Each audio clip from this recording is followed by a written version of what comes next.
खुलुमबाय बयनिसिमबो दिनै जों बिटिसि कोअर्डिनेशन कमिटि अल आसाम ट्राइबेल संघ बिटिसि मोनसे फोनांजाब आफाद ट्राइबेल संघआ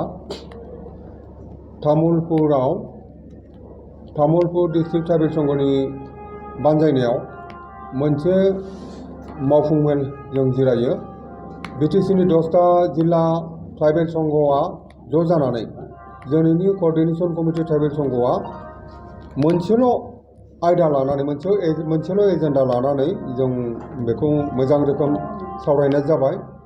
बे एजेन्डायानो जादों जे बिटिसि सरकारनिफ्राय थार्मेल पावार प्लेन्ट प्रजेक्ट खालामनो थाखाय एपिडिसिएलनो जेनाखि हा एलटमेन्ट होनाय हा हगारनाय बिनि सायाव दिनैनि बे जोंनि BTC coordination tribal संघनि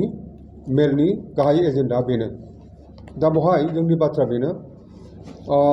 thermal power plant बे प्रजेक्टखौ खालामनायाव जों एसेबां माने जेनेबा जोंनि ट्राइबेल संघनिफ्राय जों हेंथा हाला। जुदि बे थार्मेल पावार प्लेन्ट प्रजेक्टखौ बिटिसिआव खालामनानै जुदि जोंनि बिटिसि सरकारा जुदि रेभिनिउ मोनोब्ला बेनिफ्राय जुदि माबा मोनसे बेनिफिट फैयोबा एबा बिटिसिबासि जोंनि थागिबि बर' एबा ट्राइबेल रायजो राजाफ्रा जुदि बेनिफ्राय माबा मोनसे प्रफिट बा बेनिफिट जायोबा मोजां मुलाम्फा जायोबा बिनि थाखाय जों हेंथा होआ। नाथाय बेवहाय रायजो जानाय जोंनि थागिबि मानसिफोर जेरै बर' एबा ट्राइबेल मानसिफोर बिथांमोनखौ जिहेतु उच्चेद खालायनांगोन एभिक्सन खालायनांगोन। बे एभिक्सननि क्षतिपुरनखौ जोंनि बर' एबा ट्राइबेल मानसिफोर जायनाखि एभिक्सन खालामजागोन बिथांमोननि नांगौबायदि क्षतिपुरनखौ होनांगोन बिटिसि सरकारा आरो बिथांमोननो थानो थाखाय मोजां जायगा मोजां न' बां आरो मोनसे रैखाथि गोनां थासारि सोरजिनानै होनांगोन बिटिसि सरकारा। नाथाय जोंनि आपत्तिया नैबेयावसो बे थावनियाव जेरावनाखि बे प्लेन्टखौ बसायगोन बेवहाय जायनाखि नन प्रटेक्टेड क्लासनि मानसिफोर दंमोन नन बनाफाइड मानसिफोर दंमोन जोङो हारिनि जातिनि नामखौ मख'वा बिथांमोनखौ बे जायगानिफ्राय बोखारनानै गुबुन जायगायाव दोनहैनायनि नामाव बिटिसि सरकारा जि बेबस्था लादों जेनाखि एरेन्जमेन्ट खालामदों बिथांमोननो हा हगारनाय न' बां लुना होनो नागिरनाय बिथांमोननो बेहाय गोदानै संस्थापन खालामनो नागिरनाय बेवहाय जोङो गोख्रों आपत्ति दं ट्राइबेल संघआ।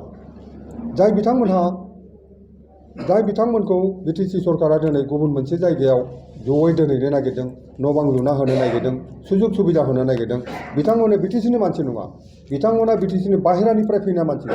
बिथांमोना बिटिसिआव जेबो डकुमेन्टस गैया। बे बुंनो थाङोबा बिथांमोना बहिरागत बिथांमोना डकुमेन्टसो बिटिसिनि बाहेरानि मानसि बिथांमोननो जे बिटिसि सरकारा बेनिफ्राय बोखारनानै इभिक्सननि नामाव बिथांमोननो जे सुबिदा होनो नागिरदों बेवहाय जोङो गोख्रों जों हेंथा होगोन। बिथांमोनहा बिटिसिनि बाहेरानि बबे जिल्लानिफ्राय फैदोंमोन सोरबा बरपेटा सोरबा नगाव सोरबा हजाइनिफ्राय बिथांमोना फैदों बिथांमोना बिटिसिनि बाहेरायाव गाव गावनि जायगायाव थांफिननांगौ आरो बिथांमोनखौ होखारहरनांगौ। नाथाय बिटिसि सरकारा मानि सार्थआव बे नन बनाफाइड नन प्रटेक्टेड क्लासनि मानसिफोरखौ जाय मानसिफोरा बिटिसिनि नंथारा बिटिसिआवनो दोनफिननो थाखाय बिथांमोनखौ मोजां बेबस्था खालामनानै दं जों बिनि हेंथा होयो। लोगोसे बे थार्मेल पावार प्लेन्टआव बे प्रजेक्टआव जोंनि बिटिसिनि ट्राइबेल मानसिफ्रा ट्राइबेल सुबुंफ्रा स्किलानो जाथों बा नन स्किलानो जाथों स्किल गोनाङाबो नन स्किलाबो बेवहाय माने संस्थापनखौ मोननांगौ बेवहाय माने थिसनजानांगौ थांना थानायनि राहाखौ मोननांगौ आरो बे राहाया जोंनि ट्राइबेल मानसिया बर' एबा ट्राइबेल मानसिया बेवहाय 75% माने इमप्लयि जानांगौ बेबस्था जानांगौ आरो बाखि 25%आ बेवहाय माने जोंनि नन ट्राइबेल मानसिफोरनो बे सुबिदाखौ होनाय जाथों। खिन्थु 75% मा होनो 75 जौखोन्दो जोंनि बर' एबा ट्राइबेल मानसिफोरनो बेवहाय माने साख्रि बाख्रियाव थिसननांगौ। बेवहाय स्किल गोनां मानसियाल' मोनगोन नन स्किलफ्रा मोननाय नङा बे बाथ्रा नङा। स्किल गोनांनो जाय बिबानाव जाय माबायाव दङ बेवहाय स्किल गोनांनो होनांगोन आरो स्किल गैयि मानसिफोरनोबो बिभिन्न श्रेणियाव पदबियाव बिथांमोननो थिसननांगोन एपइन्टमेन्ट होनांगोन। जों बेखौ खावलायो आरो मोनसे खोथा बिटिसिआव जोबनो गैयै लक्ष लक्ष बिघा हाया इलिगेल एनक्रोचारफ्रा एनक्रोच खालामनानै दङ बेदखल खालामनानै दं बे बेदखलखौ जों ट्राइबेल संघनिफ्राय बिटिआर कोअर्डिनेशन ट्राइबेल संघनिफ्राय गोबांखाय जों मेमरेन्डाम होबोबाय दाबि होबोबाय जों धरना होबोबाय नाथाय बिटिसि सरकारा दिनैसिम एबेक्सन खालामाखै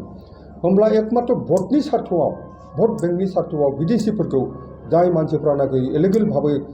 लक्ष लक्ष हाखौ दखल खालामनानै दं जोंनि गेजेराव गाज्रि थासारि सोरजिनानै दङ बिथांमोनखौ बिदिनो दोनजोबनानै लाइ होनानै जोंनि 6 शेड्युलनि मोन्थाइखौ बिटिसिनि ट्राइबेल बेलेगनि मोन्थाइखौ फोजोबस्रांगोन नामा बिटिसि सरकारा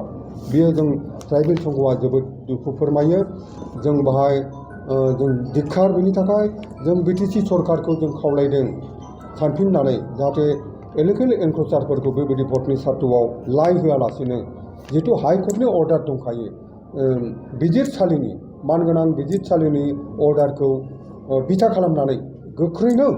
ट्राइबेल बेलेन्ड ब्लकआव जेसेबां इलिगेल एनक्रोचार दं लोगोसे फरेस्टआव जेसेबां इलिगेल एनक्रोचार दं बिथांमोनखौ एभेक्सन खालामथारनांगौ आरो जाय लिगेल पार्सन जाय बनाफाइड बिथांमोननो हानि मोन्थाइखौ होनांगौ बेखौनो बुंनाय जाबाय गोजोन्थों।